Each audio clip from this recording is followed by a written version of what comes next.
And I love working with women. I love helping women. And I'm hoping that what I have to say will be relevant for you and can help and add value to your life. I'm going to talk today about recovering from and preventing burnout. So I'm going to share my slides with you. All right, so here's my slides. And as I mentioned, preventing and recovering from burnout is the topic today. Who am I and why am I here speaking with you? I am a therapist. I am a leadership coach. I'm a consultant, and I'm an international speaker. I've been working with women for over 25 years. In the therapy world, I worked as a director of an eating disorder and self-injury programs. I designed them, I managed the teams, I worked with the patients, and I put together the curriculum for the program and did presentations about eating disorders and self-injury and suicide. And primarily my population, what people I worked with, were about 90% female. My coaching focuses on empowering women, improving leadership skills, and helping women step into their own power. So as a women's leadership and empowerment coach, I support women who want to be seen, heard, to believe in themselves, to step into their own power, to break out of the boxes that people, society, loved ones may have put us in on what our expectations are, and be able to live our lives the way we want to, confidently and for ourselves. All right, so some of these headlines you may have seen. Black women are experiencing more burnout during the pandemic and racial reckoning. Women are bearing the brunt of the economic and social fallout of COVID-19. From insights to action, women typically earn less and hold less secure jobs than men. The burden of unpaid care and domestic work exploded, both for women and men. But even before COVID-19, women spent an average of 4.1 hours per day performing unpaid work, while men spent 1.7 hours. That means women did 3 times more unpaid care work than men worldwide. Both men and women report an increase in unpaid work since the start of the pandemic, but women continuing to shoulder the bulk of that work. I don't think anyone will be surprised by that.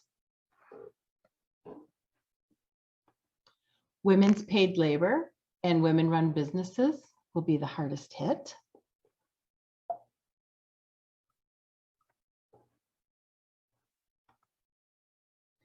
Generally, 70% of health workers and first responders are women, yet they are not paid at par with their male counterparts. At 28%, the gender pay gap in the health sector is higher than the overall gender pay gap, which is 16%. Working mothers has meant balancing full-time employment with childcare and schooling responsibilities. The pandemic induced poverty surge will also widen the gender poverty gap, meaning more women will be pushed into extreme poverty than men.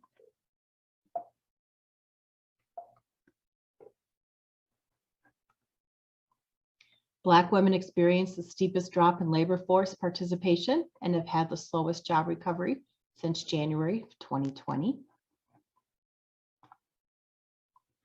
The responsibility of caring for sick and elderly family members often falls on women.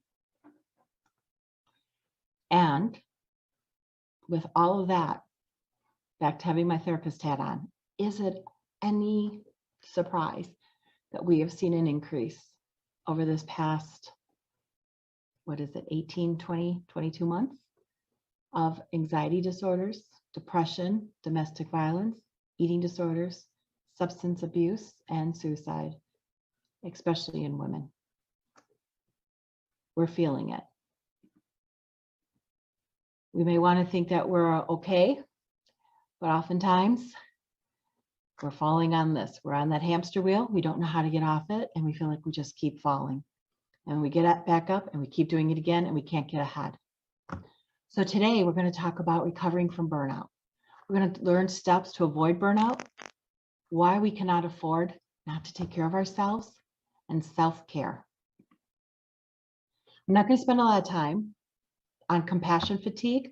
I did want to bring it out though and mention it because if you are in the helping field, if you are a therapist, if you are a healthcare worker, if you're a teacher, you are feeling this. Now, I know this is for women entrepreneurs, but I know sometimes we also have other jobs too, right? So I want to touch base. Compassion fatigue is the emotional residue or strain of exposure of working with those suffering from consequences of traumatic events. We've all been through traumatic events. So even if you're not in any of those fields that I mentioned, you possibly could be feeling some compassion fatigue right now. There's some research, American Institute of Stress is saying that possibly it's not that we're struggling with compassion fatigue. We might be struggling from a concept called empathy fatigue, which is resulting from a state of psychological, emotional, mental, physical, spiritual, and occupational exhaustion that occurs as one's own wounds are continually revisited by their clients' life stories of chronic illness, disability, trauma, grief, and loss. This could apply to some of you as well, depending upon what area your work is in. Today, we're going to talk about burnout. And burnout is a cumulative process marked by emotional exhaustion and withdrawal associated with workload and institutional stress, not necessarily trauma related. There's this book called the International Classifications of Diseases. Anything you have, it's usually listed somewhere in this book, and it's given a coding number, which is then given to insurance companies for reimbursement. So the ICD-11 says that burnout is a syndrome conceptualized as resulting from chronic workplace stress that has not been successfully managed. Now look at the bottom of the slide. It's from the World Health Organization of May 2019. We hadn't gone through what we've just gone through yet. I don't know if it's changed. It takes a little while for them to update their stuff, but I wouldn't be surprised if they might change this definition a little bit. I mean, burnout is going to be characterized by 3 dimensions. Feelings of energy depletion or exhaustion. You can get as much sleep in the world and still feel tired. It's beyond a tired of sleep. It's more like a soul tired. Increased mental distance from one's jobs or feelings of negativism or cynicism related to one's job. I'm going to share some personal about me as well as I go through.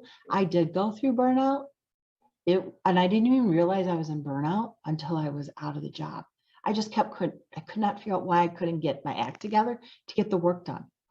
I had too much work for one person to do. However, looking at this increased mental distance from one job, I would wake up in the morning and go, I hate my life. Before I even got out of bed, what a way to start the day.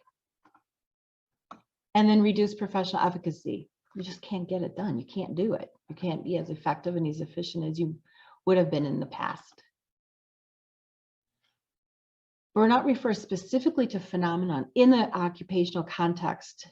And this says, again, WHO, World Health Organization, May 2019, should not be applied to describe experiences in other areas of our life.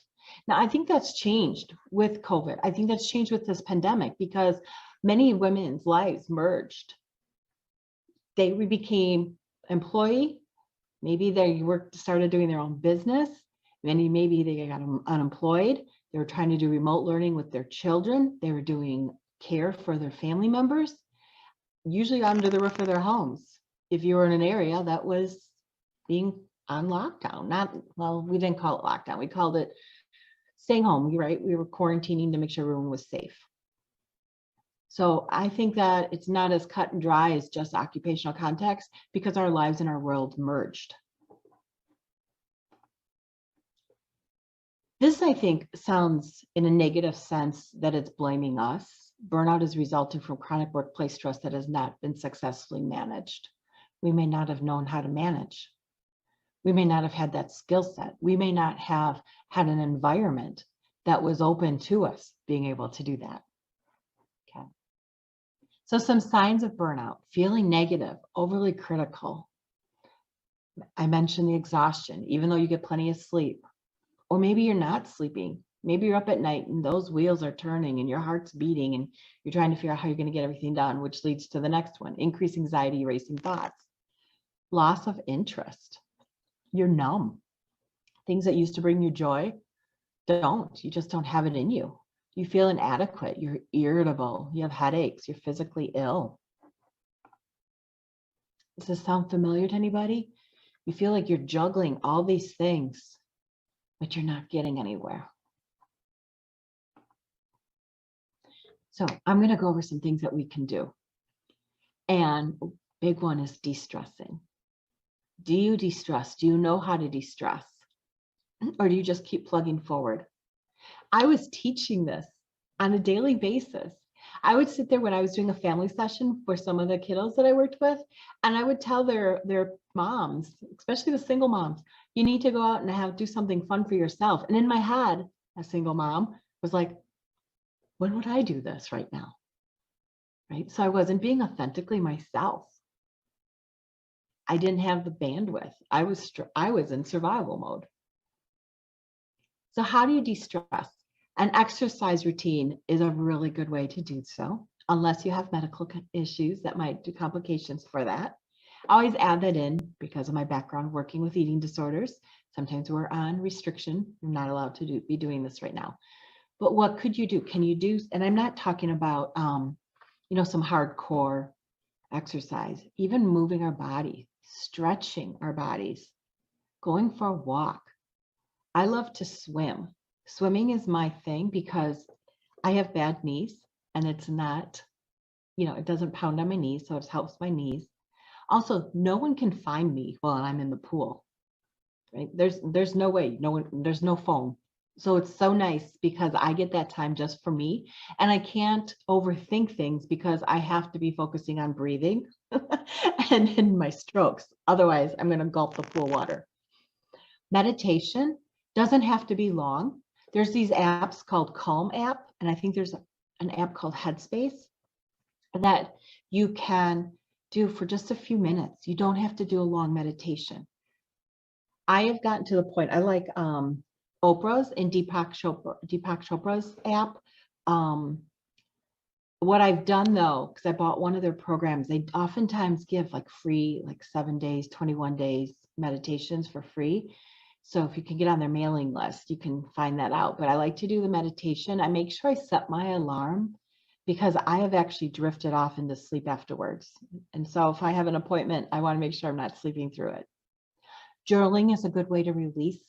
It's a good way to get things out. Now, if you're a person who likes to journal all negative, what I recommend if you reread your stuff is to go back and write it in another color ink and challenge those thoughts. Now, for example, if you're a negative journaler or something like, I hate my life sucks, I'm a failure, I'm a loser, I'm never going to amount to anything. If you reread that, you're just going to reinforce that. If you challenge it with another color ink, either on a different piece of paper or fold that page in half, challenge those. I'm not a loser. I have a lot going on. This is what I'm doing in my life. And that will help with that thinking process and it will help you start feeling better. Music. I'm a big music person. I love music. I love dance parties. Most songs are 3 minutes long. Moving around, dancing, that gets our dopamine going. That makes us happier. It gets us in a better mood. I know it's an old one, but my favorite is Rihanna, Dancing to the Music. I still love that song. I had it on earlier today. If I need to get myself focused, if I need to get in a better mood, if I need to get my energy up, that's usually my go-to song. Laughing. There's people in our lives that help bring us down. There's people in our lives that help us laugh, or laughing watching TV, or watching a funny show, or watching or reading, some of these tweets that they have each week, funny tweets from the week. Anything to get you laughing, because again, it gets your dopamine going and helps you feel better. Breathing. I'm all about breathing. Did you know that when we get stressed and tense, we tense up and we hold our breath? That does exactly opposite of what we want and need to do. So on this slide, I have an example of square breathing. I'm going to explain it and then I'm going to do it. Okay, so I have 5, you can do 4, you can do 8. It's what works best for you. So you're going to inhale through your nose for a count of 5. You're going to hold for a count of 5. You're going to exhale for a count of 5. And then you're going to hold that for another count of 5 and then repeat. All right, so I'm going to do that right now.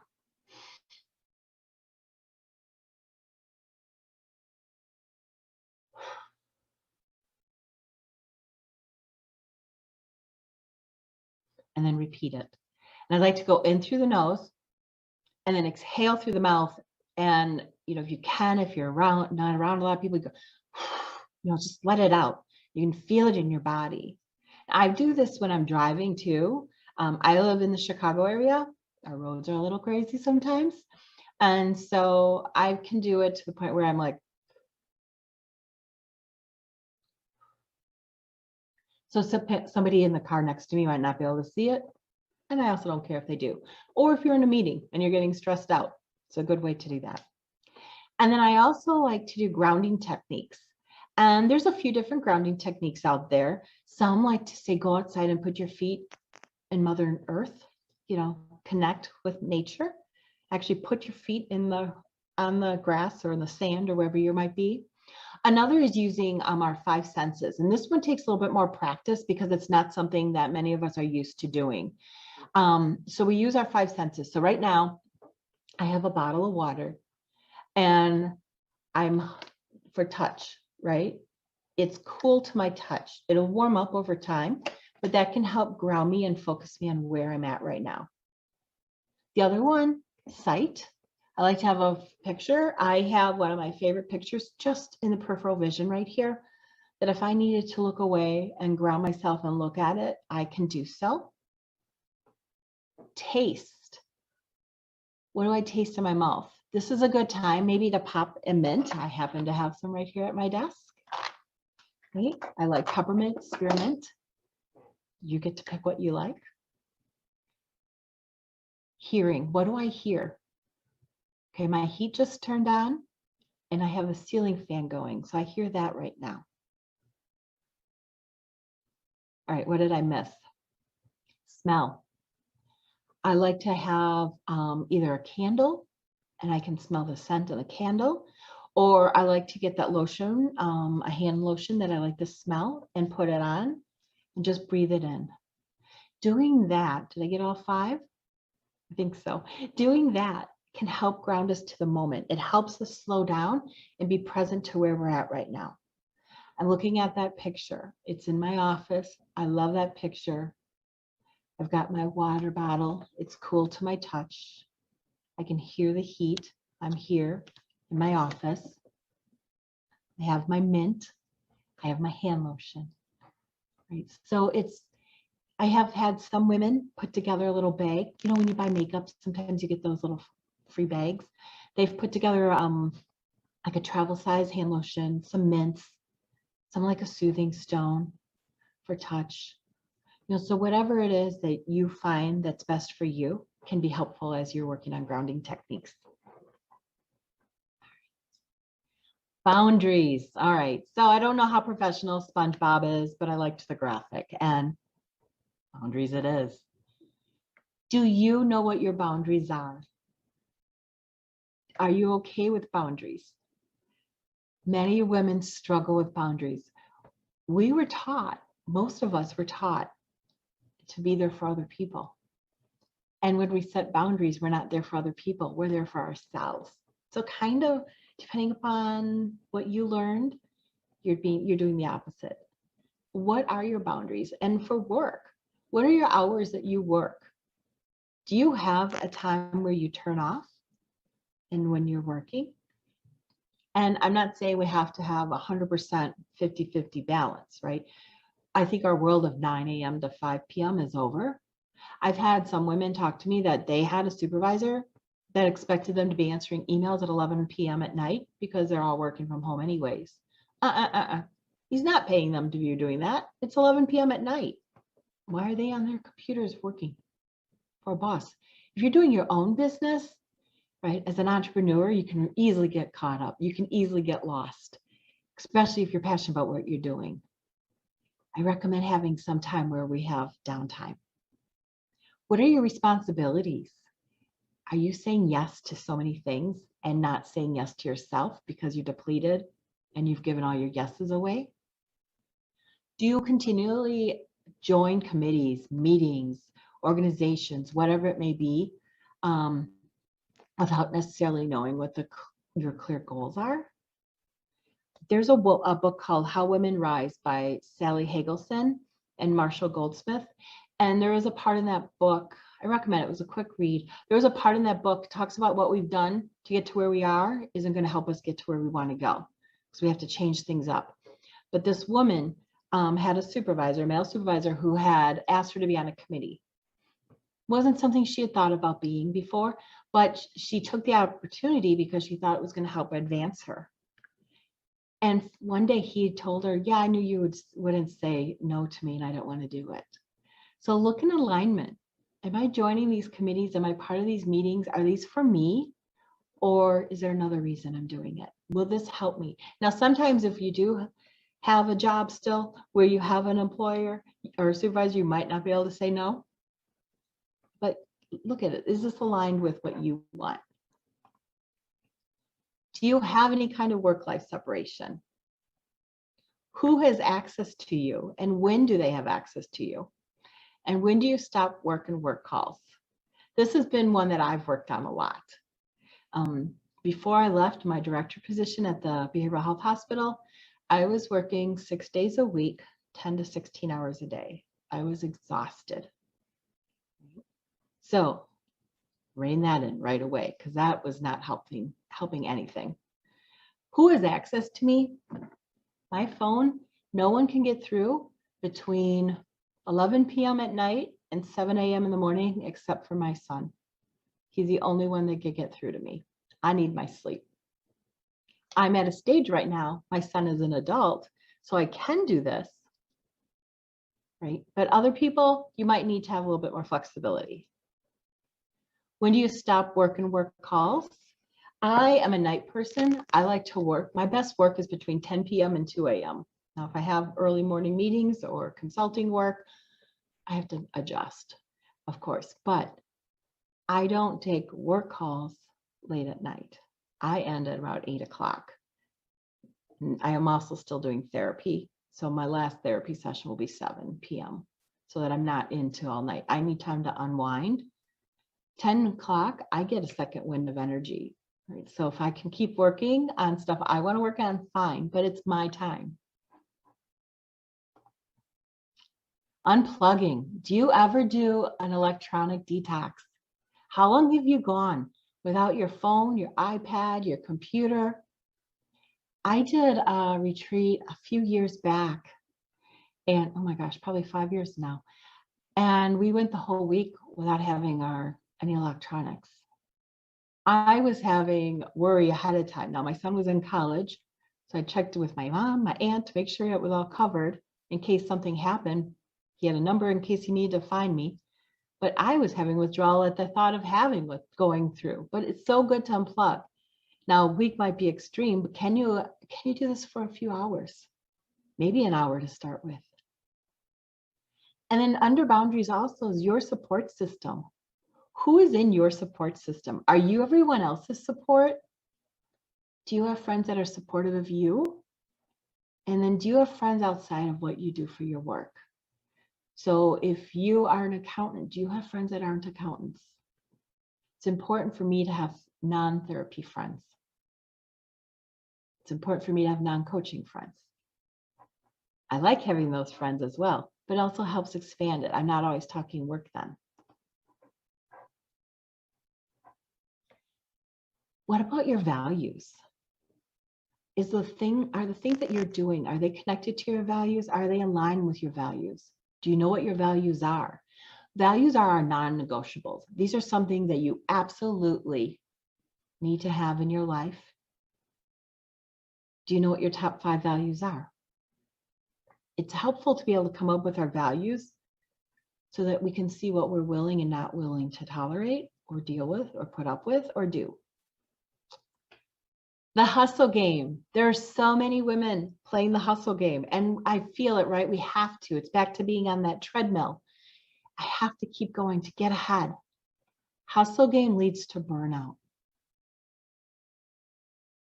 No is a complete sentence. Women also spend a lot of time, oh, I really can't do that. And then we give them a laundry list of why instead of saying, no, that doesn't work for me right now, but thanks for asking. And I know it's so uncomfortable if you haven't done that before. Do you have time that is family time?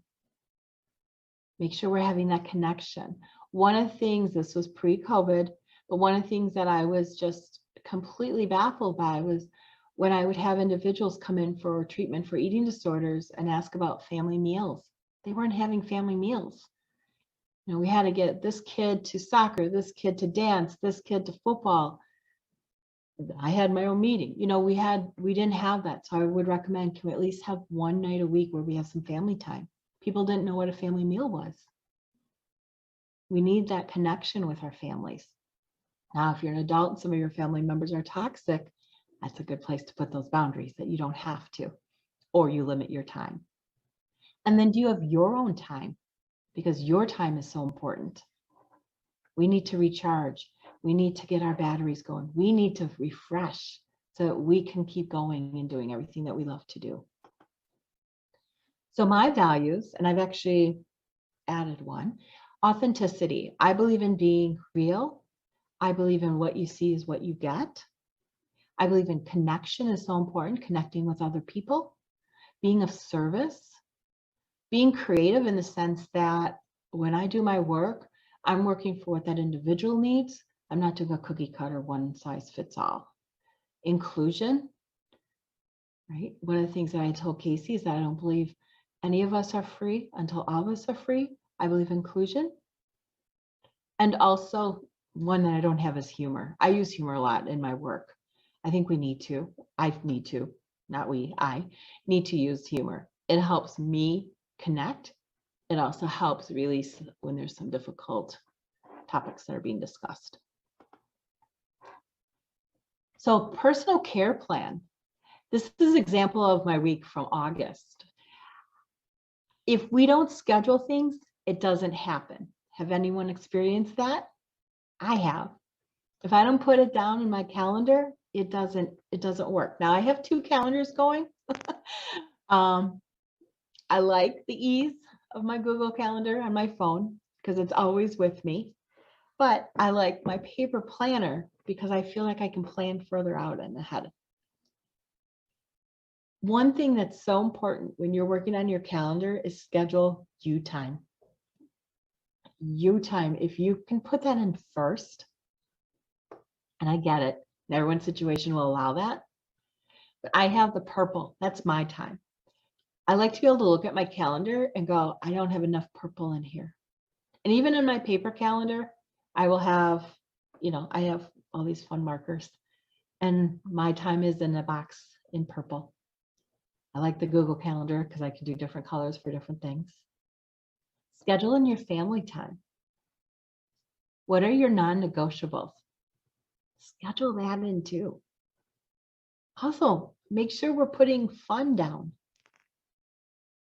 and downtime.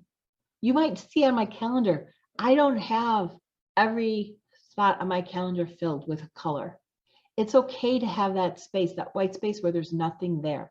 It doesn't mean I'm not doing anything. Sometimes I might not be. Sometimes I might just be resting and relaxing and slowing down. Other times I might be working on something that I want to work on, or I love to read, so I might be reading a book. Right? So I have my consulting work is in green, light blue is therapy, dark blue is networking, orange, red, those are appointments I have to have. It helps me get a perspective. I don't have enough purple. I need to add more fun in. I need to add more me time in. Or why do I have 3 meetings at one time? Back again, when I was working my way into burnout, it wasn't unusual for me to have 3 meetings at the same time. My schedule looked totally different. I already said I was working 10 to 16-hour days. Those days were filled in. There wasn't any space in there. I'm getting anxious just thinking about it. Okay. Self-care is essential in the prevention of burnout. Some people might think self-care is a chore. Actually, it's a gift. It's a gift for us to take care of us. But we need to do self-care or else we will burn out. And that's why the hustle game doesn't necessarily work, because hustle doesn't always include self-care. So a personal care plan, morning routine. What can you do? Some kind of movement, stretching, exercise. It doesn't have to be a lot. I have 3.5 minutes. I have a wonky hip. So in the morning, before I even get out of bed, I have an exercise of stretching that I'm doing for 3.5 minutes. Is there some kind of inspirational reading that you can do? Again, it doesn't have to be hours. It can be a verse. It can be, a quote. Do you have a mantra? No, today's going to be a great day. A meditation. I already talked about the longer meditations, because the Oprah and Deepak Chopra's meditations are about 20 minutes. Abraham Hicks has one that is about 10 minutes. That's today's going to be a good day. I love listening to that. I listen to that when I'm putting on my makeup, getting dressed. It really helps me get focused for the day. The Calm app, I think you can have a couple minute meditations. So if you have less time. I already talked about upbeat, energizing music. Have that dance party, move around. Free journaling. Recommend that, just getting everything, dumping a brain dump from everything that went on. If you had things that could happen in the night, dreams, whatever. If you have thoughts that are limiting your, limiting belief thoughts that are getting in your way of being functional or doing, setting your goals, reaching your goals today, get that out. Mirror work. Mirror work is difficult for some people to start. I encourage it. Stand in front of a mirror. And if you can, make eye contact with the mirror and say really good things about yourself. Good morning, beautiful. It's going to be a great day. The world is blessed to have you here. You're blessed to be here. If you struggle with that, then maybe just look in the mirror, but don't make eye contact. If that really is hard to do, start with 30 seconds and then bump your way up. 45, a minute and a half, 2 minutes. Can you do 5 minutes?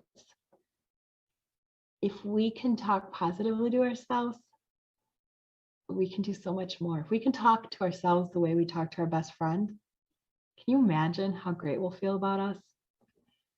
And then breakfast. We need breakfast. Many of us don't like breakfast. Breakfast does not count just as coffee. We need breakfast. We've been sleeping. Breakfast gives our body the energy needs to get our brain functioning, to get our body moving so that we can be alert, we can be on task, we can function. Doesn't have to be a big breakfast, but a breakfast is helpful. Midday routine. Take a break. Many times we think we have to keep moving, right? And that we don't have time. Take a break. You will feel motivated. Go outside for a minute. Whether it's cold, whether it's hot, whether the temp's perfect.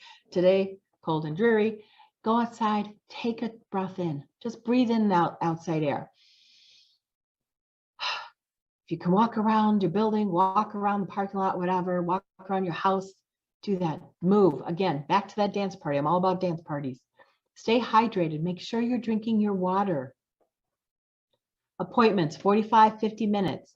Can you keep the appointment under an hour so you have a little bit of break time before you go into your next appointment? Eat lunch. Right? We had breakfast to get us started. We need lunch to keep us going. Laugh. Find something funny. Get that dopamine going. Evening routine. Unplug. The experts, say kids should be unplugged from electronics 2 to 3 hours before bed. I know if you have teenagers, they're up all night doing homework, so it might not be as feasible. Us adults, they say we should unplug for about an hour. The light from the computer screens and the phones get our brains going, the brain waves moving, and we have a harder time slowing down to go to sleep. Do some meditation, journal, spend a little bit of time reading. I struggle with that. I'm a binge reader. I just like to start and finish. I get crabby if I get in the way. Life doesn't always work with my binge reading. Can you read just a chapter? Do you have a gratitude journal? I just write things that I'm grateful for the day. And on a bad day, some days I got up, I woke up, and I made it through the day. A good day, I'm grateful for situations, people, experiences, opportunities. I don't limit myself. I just write whatever's on my mind. I am statements. What a great way to end the day. I do this right before I go to sleep. I do my gratitude journal, my I am statements. I am successful. I am beautiful. I am loved. Right? How nice it is to end the day with some positive thoughts, especially if you feel like you've had a barrage of negativity thrown at you that day. Again, all about the food. Make sure we're eating dinner, right? Give us that energy to get through the night.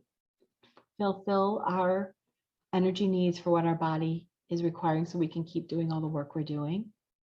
And then spend a little bit of time prepping for tomorrow, because that will help us a lot better the next day. On Fridays, celebrate your wins. One thing women tend to do is we just check off our successes and move on to the next thing, like it's a to-do list. Then when we have a really big wins, we're like, why is that not exciting? So on Fridays, celebrate your wins. What's one thing that went well this week? What is one success you had? Who did you help? What's one thing you're grateful for? And celebrate you. Doesn't have to be big, doesn't have to be elaborate. It can be acknowledging yourself. Maybe you want to buy yourself some flowers, but acknowledge you and celebrate you, because it's about time we do that. Some don't like the Sunday routine. Find what works best for you, but it can help if we set our weekly goals. Get that daily self-care scheduled in our planners so that we know we're going to take time for ourselves this week. Review the calendar so we know what we have coming on. Do some meal prep so it can make it easier. I'm a big crock pot person because that way everything's ready. And then do you know what you want to wear this week? Kind of give you an idea to gauge yourself so that you're feeling more prepared when the week starts. And then remember, there's no right or wrong way on how you're feeling. And feel your feelings. It's okay to feel our feelings. Selfish isn't a dirty word. You hear it when you go on an airplane. Put on your own oxygen mask first before you can help others. We need that.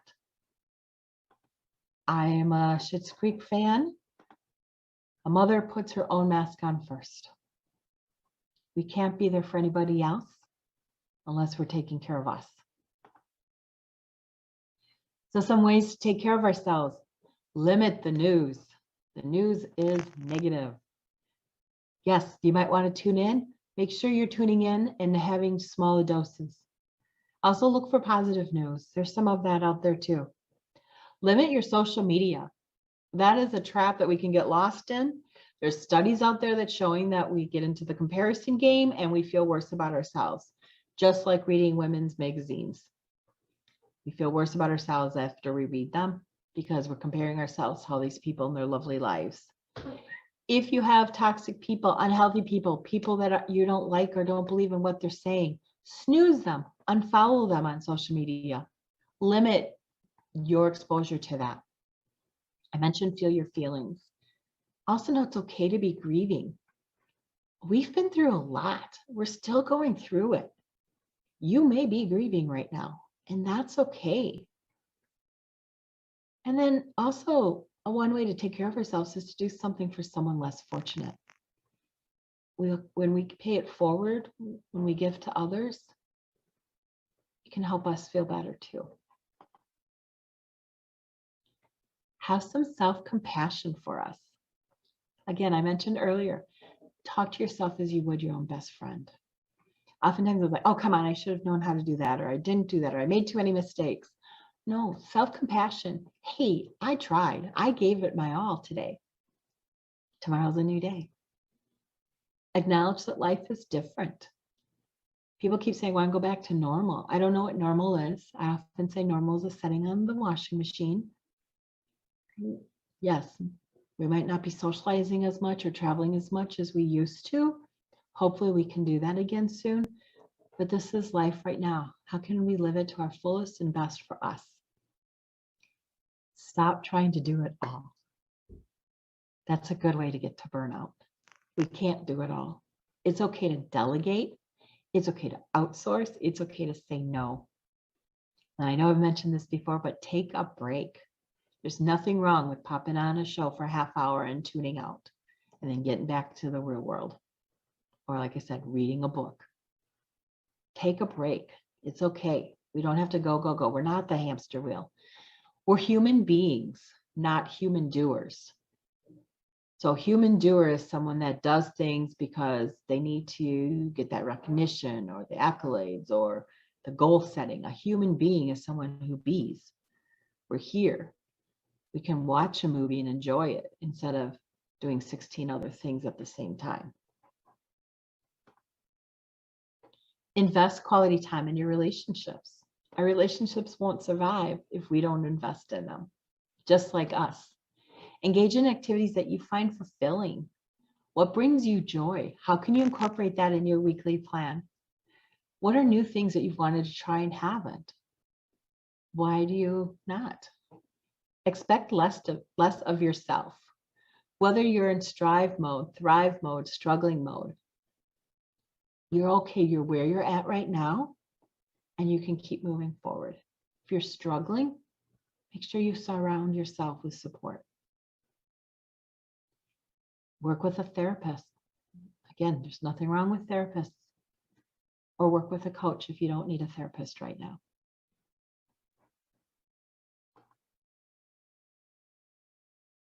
So overall, we want to practice self-compassion. We want to decrease the negative self-criticism. We want to focus on our mindfulness and grounding techniques, being where we're at, being in the moment, being present. Did you know that when we multitask, which I am guilty of, when we multitask, we're actually incorporating less because our brains are so, we don't have the opportunity to be as present and gain as much and learn as much. Have some kind of movement in your life. Supportive network, and do things that bring you joy.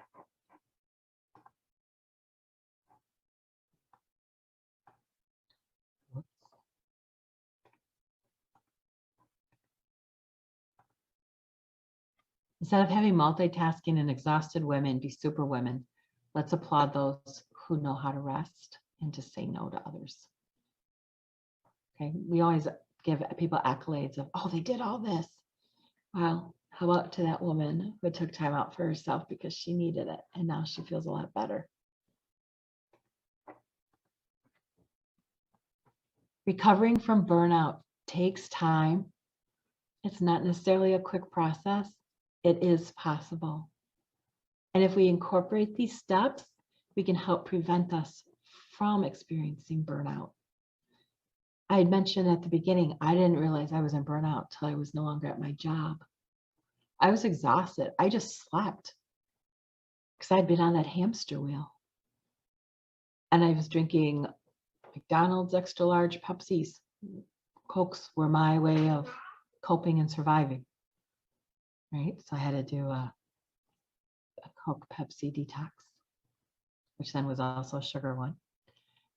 And I learned how to take care of myself and to sleep and to listen to my body. We can do this. We're going against what we've been taught. We're going against what a lot of societal expectations are. Do you know what our society and our world's changing so much right now anyways? Let's jump on that bandwagon and take care of it now too. So are you ready to allow yourself to have support, to feel better, to have more energy, to be more present, to take care of yourself, to live like your life and to live your life? If you are, I have a gift, recovering from burnout, a personal care plan. So a lot of what I talked about today is going to be in this workbook for you. I like to have things in one place. I don't know about you. So that's why I put this together. So you can go through some of these steps and put together what it is that you want for your care plan. What do you want your morning, midday, evening routine to look like? What do you want your hours of work to look like if you're in the possible position to be able to do that right now? I know we all have different situations, but what would an ideal workday look like for you, and how might you be able to slowly start to incorporate that? How can you take care of you so that you're there to take care of others? And then this is my contact information, my website, my email. my number. Follow me on Facebook, Instagram. I have a Clubhouse. I haven't been on Clubhouse for I don't know how long. And then an online calendar if you want to schedule any time to talk to me. So thank you so much. I so appreciate being here with you today. And I hope that this was helpful and that you're able to slowly start to incorporate, if you don't already, some of the self-care routines. All right, thanks so much. Bye-bye.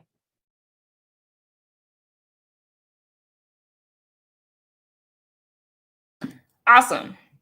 So this is great in that we've gotten a lot of clinical perspective, right? Clinical perspective around how experiences, routines, toxic behaviors, if we be honest, right, can really impact us from a chemical perspective, from a behavioral perspective, right, et cetera, et cetera. So we're going to have a Q&A with Dr. Denise.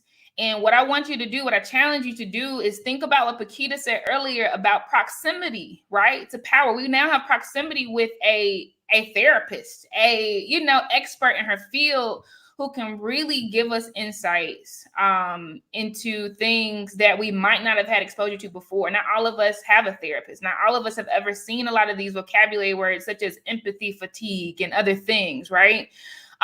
So be vulnerable in this space. Again, this is protected space. I told y'all before, I'm gonna tell you again, everybody that comes on our turf are here for us, right? Are here to edify Black women, right? They really, really see us and they really care about us. So be vulnerable, right? What questions do you have for Dr. Denise right now around this topic, around burnout, around setting boundaries, around even like chemical imbalances, right? If you're experiencing some things and really want to understand how to decipher it, etc., drop them in the Q&A chat. Garrison, raise your hand to come on the stage. You can come on the stage if you raise your hand, or drop it in the Q&A chat, and I'll answer. We'll ask Dr. Denise. We have her for the next 12 minutes. So exciting! Thank you so much, Dr. Denise. You are so dope for this. Thank you.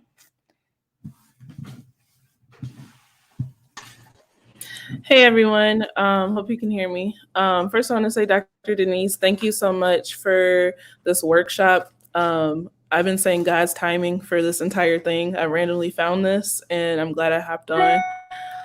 One question I do have for you is something that I struggle with constantly because of how I was raised is like always being responsible for everybody else and their emotions. And I come from a very close family. So when you talk about setting time for yourself and creating those boundaries, and it's not necessarily toxic, but how do you unlearn not feeling guilty? Because sometimes I feel like, when my mom needs something, I stop what I'm doing to want to help her when I'm over here like exhausted or I have a 4-year-old to take care of, but I feel guilty when I have to say no. So how do you like unlearn that? Dr. Denise, we can't hear you. I don't know if your mic is not on. Yeah. Can you hear her, Garrison? I can't hear her on my end. I can't hear her yet. Yeah, we can't hear you. And no rush. We'll give you a minute, Dr. Denise. Such a good question, Garrison, honestly. I think guilt is something we don't talk about a lot around this stuff, right? Feeling guilty for prioritizing ourselves or saying no. So I'm excited to hear the answer. Paquita says she hears a singing voice in your background. You got a singer in your house?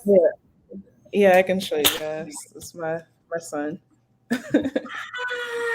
Oh, you're so handsome. My Mickey Mouse ears. Yeah. I love your Mickey Mouse ears. They're perfect.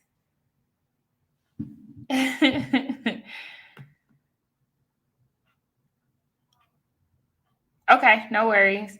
One thing you might want to check, Dr. Denise, I don't know if you have a mic or something set. Oh, she's coming back in. Okay, I think she'll come back in.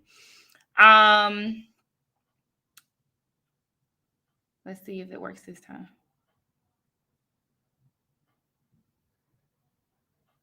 We see you.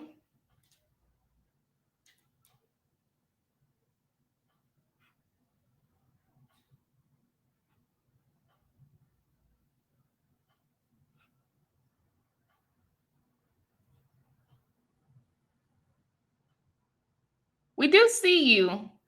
We just can't hear you. If you hit the more options button on your screen, I don't know if you're on a phone or a laptop, but you can actually change your audio and video settings. Just in case you need to toggle your mic to a different mic. Like you can choose your phone or your computer, your plug-in mic.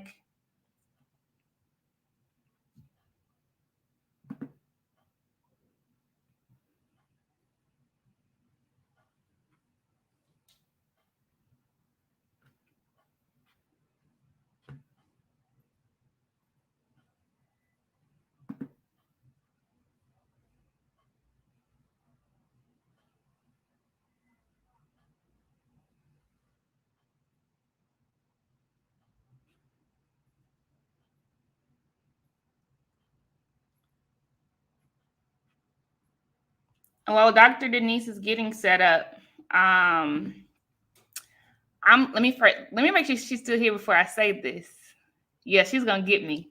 There is another therapist that we have in the house that is super dope. Super dope. Her name is Crystal McDowell. So Crystal, if Dr. Denise can't get her sound together, I'd love to put you on the spot for your perspective on this question. Let's see that. And I know you know how to hit the raise a hand button from our Wind Down Wednesdays. Crystal did the Blaze Business Intensive, you guys. She top performer, like killing it. Is really she has really been a model student. I'll say that. She's killing it, or has killed it.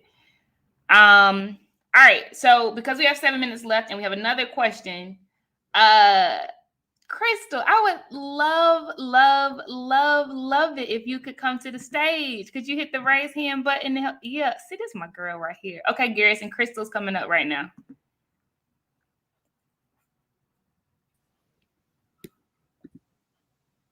Hi. Hey.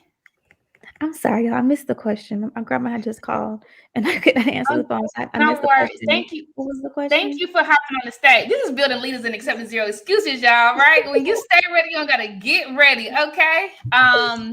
The question was, and Garrison, feel free to add on anything in the chat if I miss anything off, but she's saying like she knows she needs to set boundaries, but when she's dealing with sometimes her mom or people she loves, right, have expectations or have asks, and she's burned out a lot of the time, right? And she has her own 4-year-old, so she feels, I'll say the word guilty, kind of setting those boundaries and saying no. So she's asking, like, how do you set boundaries when people that you love expect things for you and you don't want to let them down? I know that one firsthand.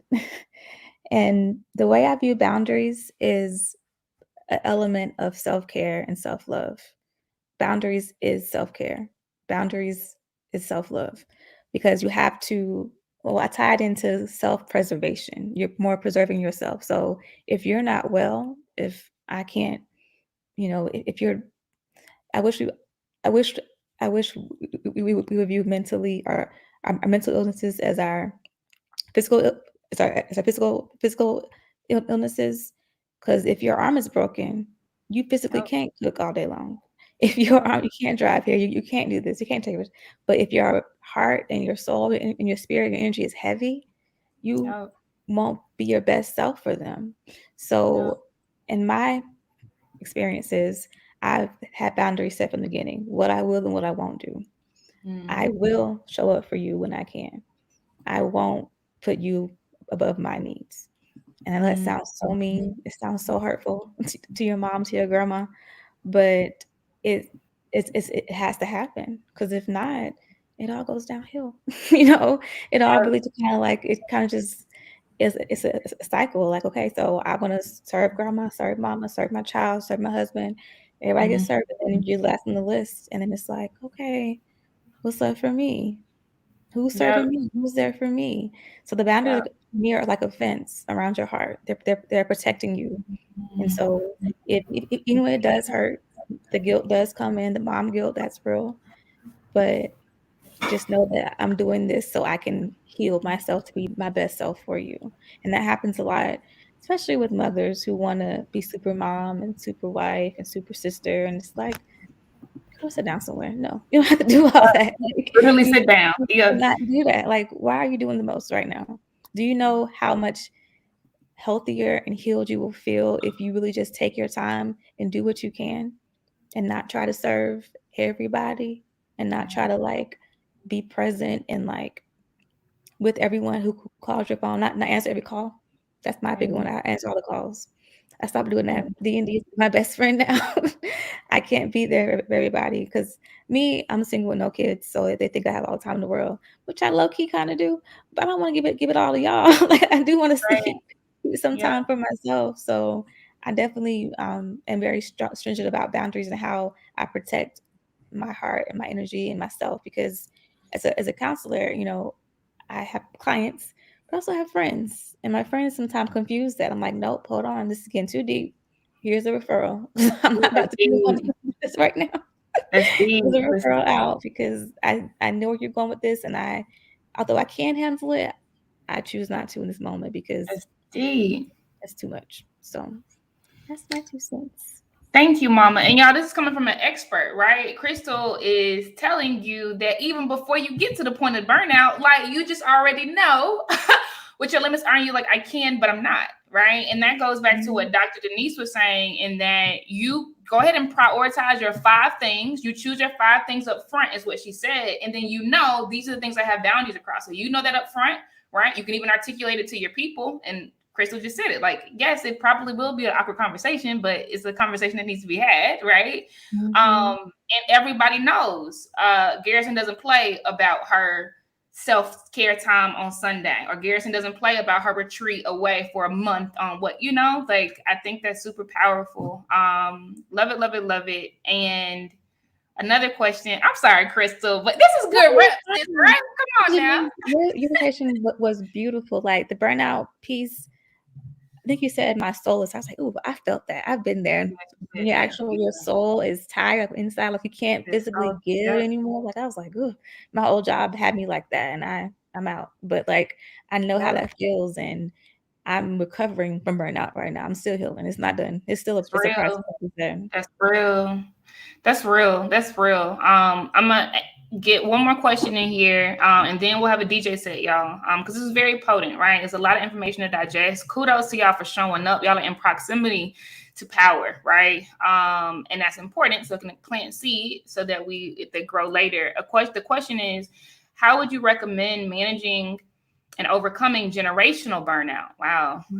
Those unhealthy, toxic traditions that we have been conditioned to just do. From Nina. That's a good one. So I like Dr. Denise's personal plan. Was it personal self-care plan or personal care plan?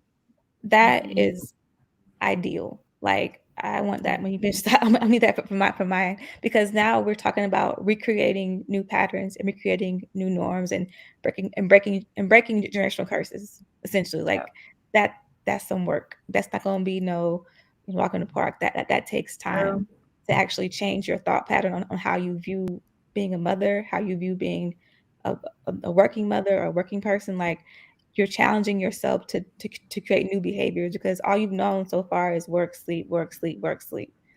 It's all you do. You just show up, you work, you just go to sleep, eat, cook, like you're going through the motions. But to change your entire thinking pattern and like how you were kind of raised to think how it's how we just do this because who else will do it? That works. That requires a lot of inner work. Right. It's not going to be easy. It's not going to be cute. It's going to be like, ooh, why she's sitting down or why she's not serving her husband? Like, you know, it's going to be a lot of judging and a lot of like, this is not how it's supposed to go. Or like, you know, people they're gonna talk about you. Behind back in the face too. It's how people are because it's new. It's like, why is she stopping her life to take care of herself right now? Yep. You know, like right now would be me. I work part-time with the VA. And my mom was like, why are you leaving this full-time job to work part-time and earn less money? I'm like, well, I have to. I can't be there full-time. Physically, mentally, emotionally, I am drained. I am so drained from that job. So I work there part-time now. But my parents were just like, girl, this is not good for your benefits, your retirement, all these things. No, ma'am. I know what I can and can't do and how I want to feel every single day. And this job Yo, is not a part of my self-care plan. So it has to change. So I that's changed so it. good. I work part-time now. I get That's talked so about, I good. get judged for it, but Yeah, I know and how it's I okay. feel. And so to change those generational, I guess, thinking patterns and thoughts, you have to kind of be the quote unquote be the change you want to see. You got to just kind of do what you have to do for yourself and Yeah, ignore all the outside talk because they're gonna talk about you regardless. That's just that's how people real. And in doing so, you create space for those to come behind you and honestly ahead of you, right? Because they'll get it later. When in 3 years, when they look and see how much your life has evolved and your happiness, etc. But the ones coming behind you, they won't even have to make the mistakes we made the first time, and they just thrive earlier, right? Their whole earlier. That's a bar. I want to thank you, Dr. Denise, so much. Everyone, she has a workbook for you. Go to bladesvirtualsummit.com/freebies and get her workbook. Lots of gems. I'm so sorry that we couldn't hear from you directly because you gave so much good information, and we're so grateful, Dr. Denise. Thank you for edifying us. Thank you for seeing us. Thank you for caring about us. And Crystal, thank you for being ready on the go. Gang. What up, Blaze? Come on. That was Thanks for so having me. helpful, sis. Of course. And everyone, the DJ set is about to start. So get ready to get your swerve on. We got Bay Vibes coming, and then we'll have a panel discussion on women's leadership development. We getting into it, and we'll have some international perspectives on that. All right, y'all. I'll see y'all in a minute. All right, thanks, y'all. Bye.